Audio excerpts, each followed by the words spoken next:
고린도후서 1장 1절로 11절까지입니다. 천천히 합독하시겠습니다.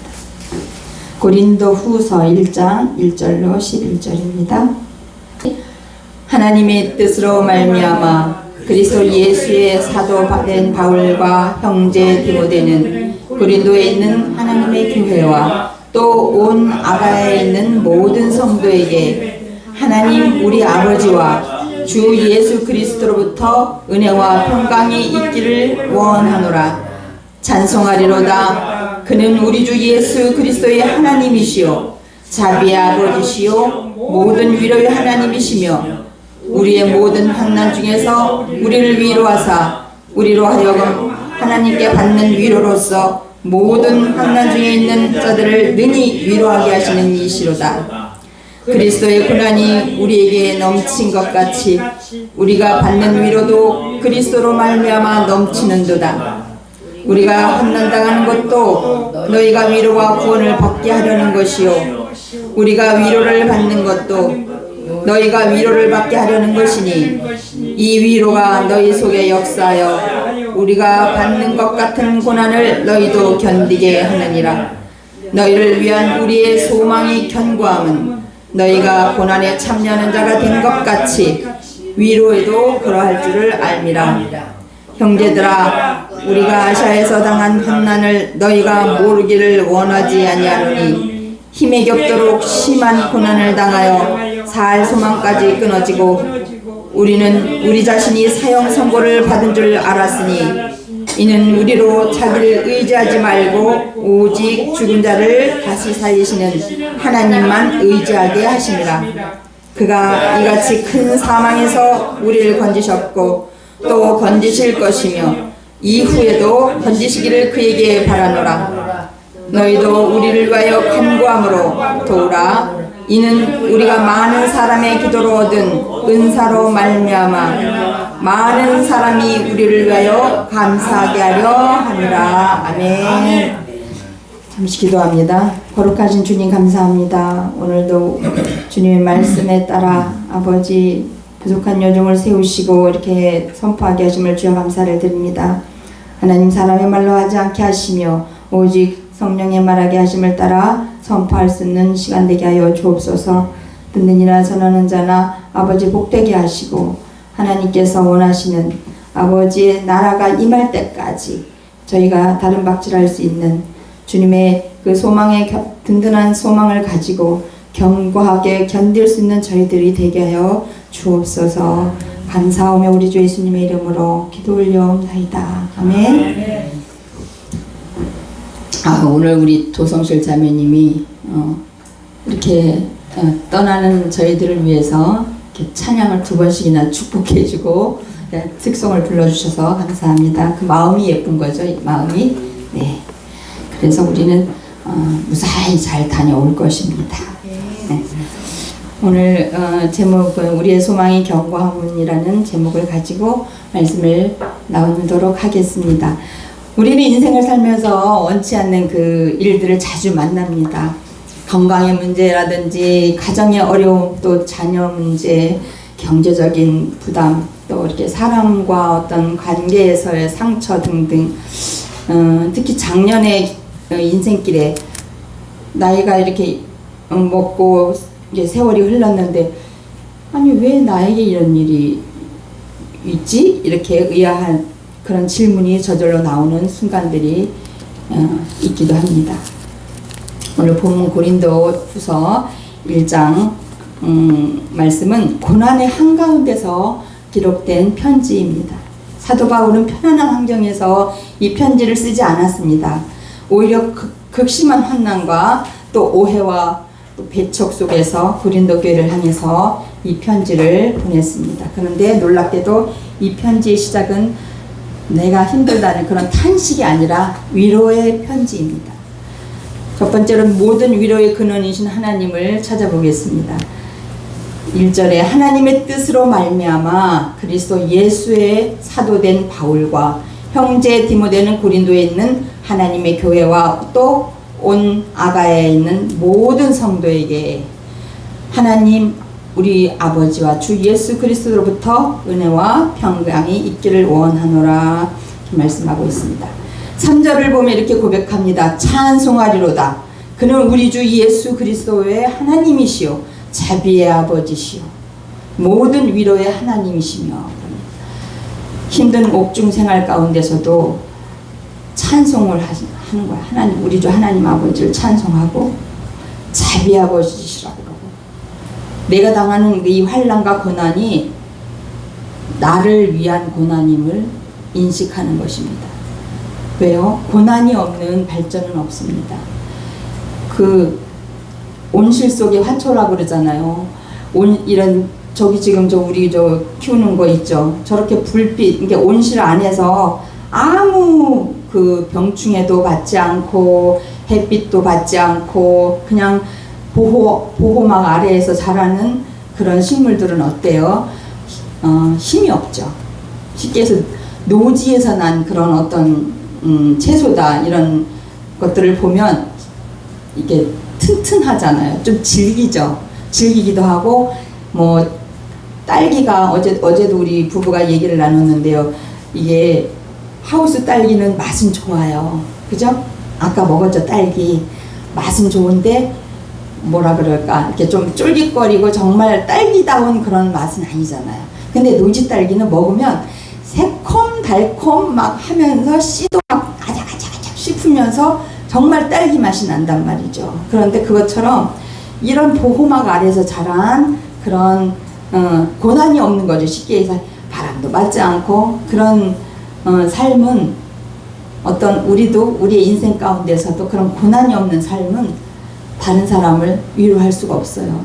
아파 본 사람이 아픔을 알잖아요. 뭐 누구 사정 누가 안다고, 그런 우리 속담이 있듯이 내가 어디가 아파 보고 그런 사람들은 아픈 사람들을 보면 얼마나 아플까, 그 아픔을 가늠을 하잖아요.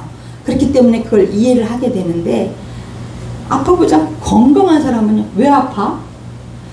저 사람은 왜 맨날 아프다 그러지? 왜 피곤하다 그러지?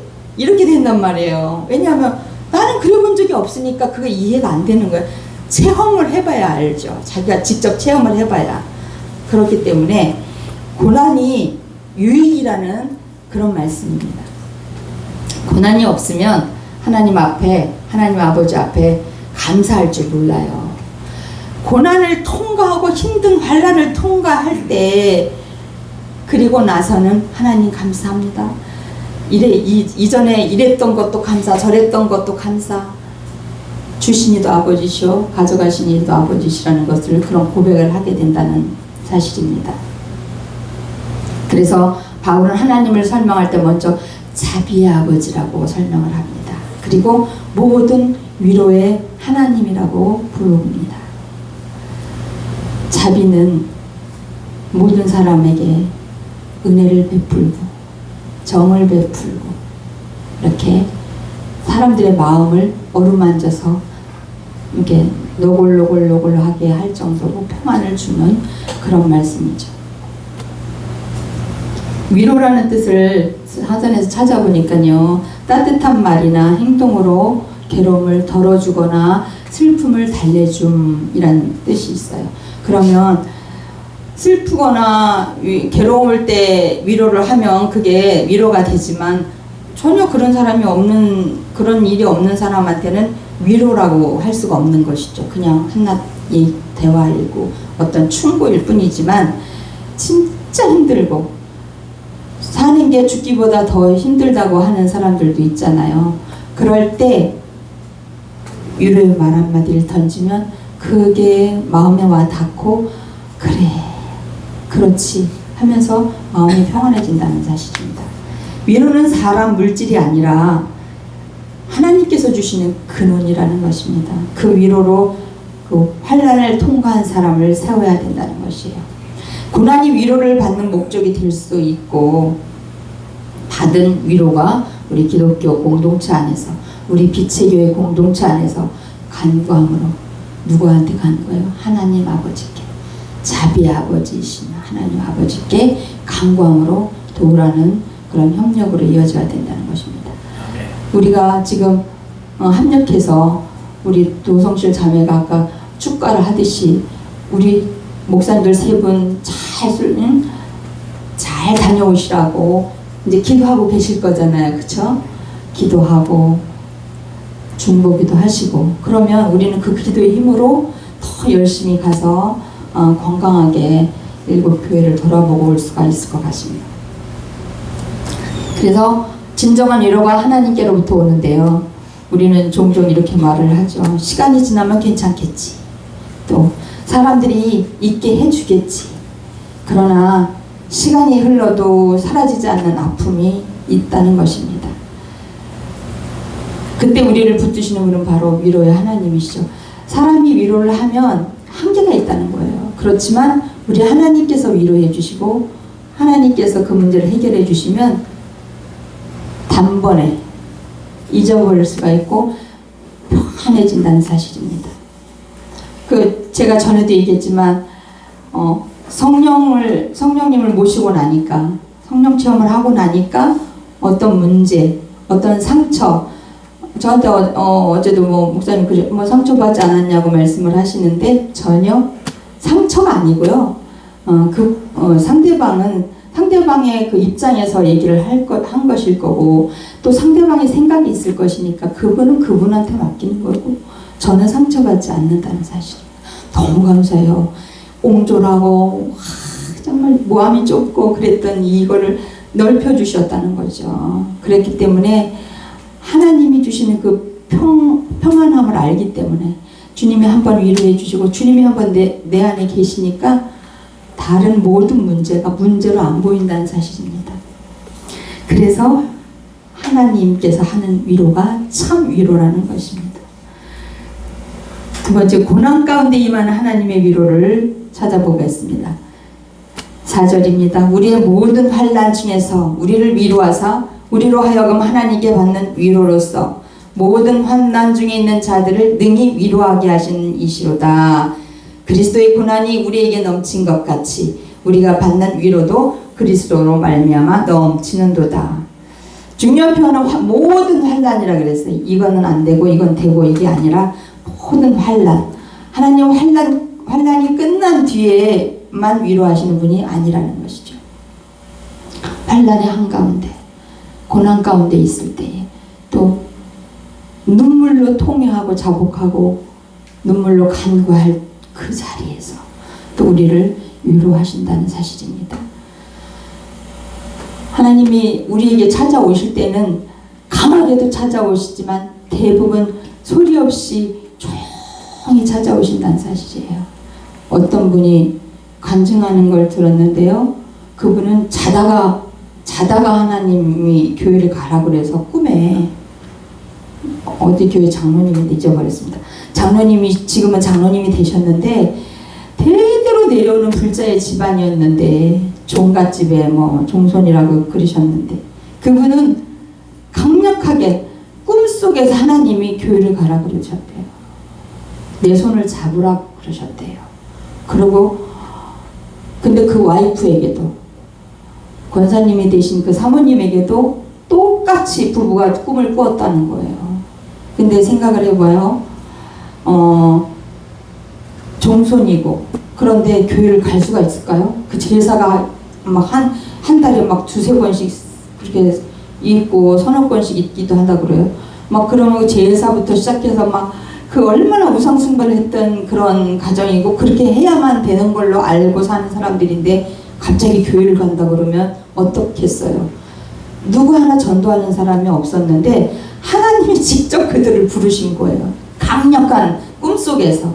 그래서 덜덜덜덜덜 떨면서 새벽에 그냥 바로 손잡고 교회를 갔대요.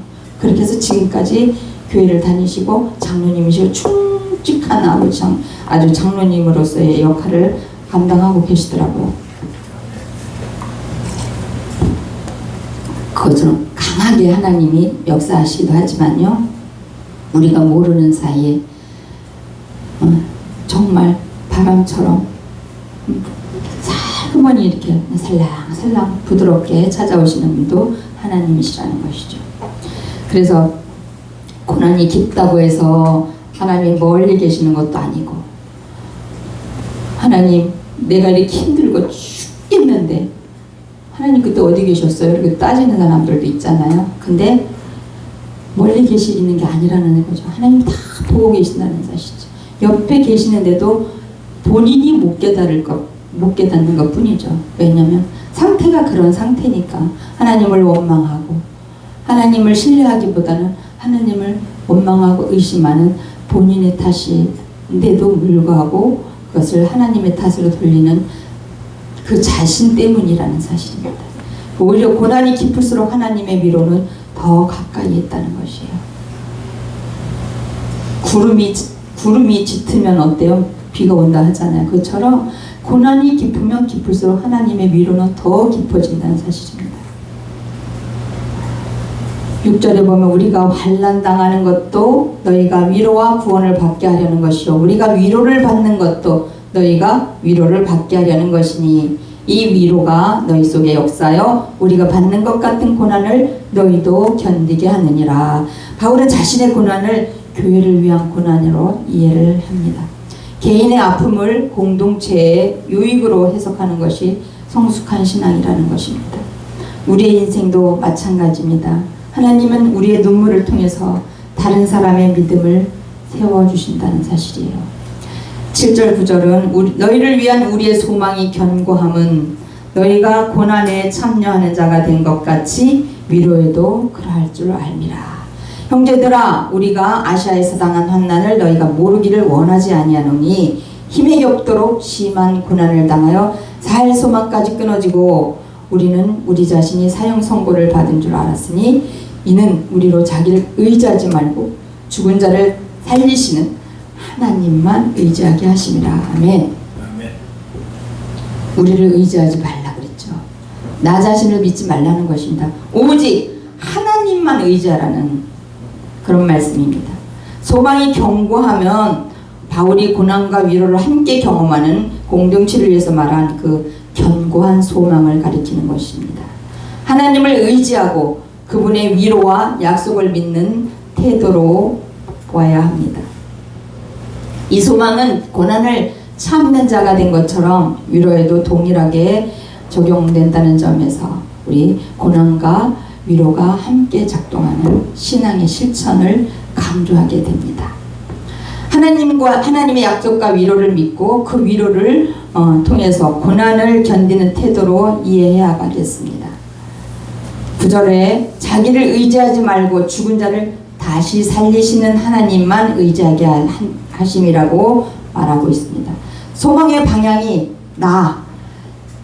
자기 의지에서 하나님의 의지로 옮겨졌을 때 견고해진다는 사실이에요. 나를 의지하면 흔들릴 수밖에 없고 흔들리고 요랬다 저랬다 불안하고 사람은 완전하지가 않잖아요. 그렇기 때문에 하나님만 의지할 때 그것이 바로 견고한 소망이라는 사실입니다. 하나님은 위로의 원천이기 때문입니다. 하나님을 의지하는 삶이 소망을 흔들리지 않게 만드는 것입니다. 소망이 견고해질 때 삶의 활력이 넘치며 또 정결하고 안전하며 어려운 가운데서 인내와 동기가 생기는 방향으로 변화하는 것입니다. 10절에서 11절 보겠습니다. 그가 이같이 큰 사망에서 우리를 건지셨고 또 건지실 것이며 이후에도 건지시기를 그에게 바라노라. 너희도 우리를 위하여 간구함으로 도우라. 이는 우리가 많은 사람의 기도로 얻은 은사로 말미암아 많은 사람이 우리를 위하여 감사하게 하려 함이라. 아멘. 바울은 왜 이 기도를 요청을 했을까요? 기도로 얻은 은사가 많은 그런 사람의 감사로 이어지기를 원했기 때문에 고린도 교회 성도들에게 기도를 부탁을 했습니다. 기도꾼들한테 기도 부탁하지 기도하지 않는 사람한테 부탁하지 않잖아요. 초보들한테 기도 부탁하지는 않잖아요. 늘 기도하고 하나님과 1대1의 대화를 그야말로 교제를 통해서 늘 하나님과 함께하는 그런 기도꾼들한테는 왠지 제 기도 좀 해주세요. 저를 위해서 기도 좀 해. 이렇게 기도 부탁을 하게 되잖아요. 그것처럼 정말 그 은사, 기도의 은사를 가진 분들한테 기도를 부탁을 하게 됩니다. 그렇기 때문에 고린도교회 성도들은 그 믿음을 믿기에 기도를 부탁을 했다는 사실이에요. 우리의 기도는 누군가의 고난을 붙드는 실제적인 능력입니다. 고난 없는 그 어떤 일에 있어서 고난을 통과하지 않고는 성공이 있을 수가 없다는 사실입니다. 고린도후서 이 1장이 고난의 장이지만 동시에 위로의 장이기도 합니다. 이 말씀이. 그래서 고난 속에서 하나님을 배우고 또 위로 속에서 사명을 발견하기도 하고요. 기도로 서로 붙드는 공동체가 될 때 우리의 인생은 하나님의 위로를 흘려보내는 통로가 될 것입니다. 주님께서 오늘도 모든 환난 가운데서 우리를 위로하심을 믿고 담대히 믿음의 길을 걸어가시기를 주님의 이름으로 축원합니다. 기도하겠습니다. 그렇습니다. 아버지 하나님, 나를 의지하는 것이 아니라 오직 하나님만 의지하고 나아갈 때 모든 소망의 견고함이 든든해진다는 것을 깨달았습니다. 하나님, 고난을 통과해야만 무엇이든지 할 수 있고 담대함을 얻어서 정말로 무슨 일이든지 할 수 있다는 것을 저희들 깨닫습니다. 하나님께서 주시는 환난이 아니고 주님이 우리를 사랑하셔서 위로하시고 평안함을 주시기 위한 그런 수단임을 저희들이 깨달아 이제 어떤 환난이 오고 어떤 고난이 올지라도 주님만을 의지하며 찬양하며 나아갈 수 있기를 원합니다. 그런 성숙한 신앙으로 살아갈 때에 주님이 보시고 기뻐하시리라 믿사오니 주님 다들 우리는 그렇게 살아가길 원합니다. 그렇게 될 수 있도록 주님 도와주시옵소서. 성령님 도와주시옵소서. 정말 소망 안에서 주님을 찾고 또 찾는 저희들 모두가 될 수 있도록 주님 도와주시옵소서. 감사하며 우리 주 예수 그리스도 이름으로 기도 올려나이다. 아멘.